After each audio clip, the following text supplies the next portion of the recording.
IIM నుంచి professors ఒక research paper లో ఏం చెప్తున్నారంటే బెంగాల్లోని 2024 ఎలక్టోరల్ రోల్స్ లో దగ్గర 1,00,00,000 మంది ఫేక్ ఓటర్స్ ఉన్నారు అని చెప్తున్నారు. 1,00,00,000 మంది ఎక్సెస్ ఓటర్స్ అంటే that is very big number. దగ్గర 13.69% of the whole voting list అంటున్నారు. యాక్చువల్ లెజిటిమేట్ ఓటర్స్ వచ్చి 6.57 crore ఉంటే అఫీషియల్ ఓటర్స్ లిస్ట్ వచ్చేసి 7.61 crore ఉంది. అంటే చూడండి 1,10,00,000 మంది ఎక్కువ మాటలు కాదు.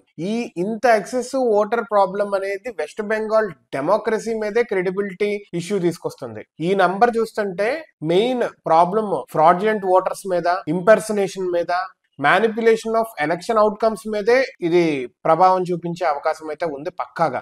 Especially ahead of west Bengal elections ఈ నంబర్స్ రావటం అనేది షాక్ కి గురి చేస్తుంది మిగతా పార్టీలందరికీ. ఎందుకంటే ఇది టీఎంసీకి అనుకూలంగా ఉన్న నంబర్స్ ఇవి. మిగతా పార్టీలందరికీ పక్కా భయం చూపిస్తున్న numbers.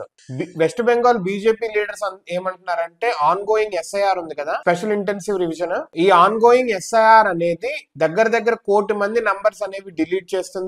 So that demographic records అనేవి సరి చేస్తుంది. ఇల్లీగల్ అండ్ ఫేక్ ఓటర్స్ అందరినీ పీకి పడేయచ్చు ఈ ఎస్ఐఆర్ ద్వారా అని బీజేపీ లీడర్స్ క్లెయిమ్ చేస్తున్నారు. ఈ ఎస్ఐఆర్ ప్రాసెస్ లో డోర్ టు డోర్ వెరిఫికేషన్ అనేది ఉంటుంది. సో దట్ ఎలక్టోరల్ రోల్స్ ని డెత్ రికార్డ్స్ లింకింగ్ చేస్తారు. అంటే ఎవరెవరు పోయినోళ్ళు ఇంకా యాక్టివ్ ఉన్నాయి అనేది కూడా చెక్ చేయడానికి.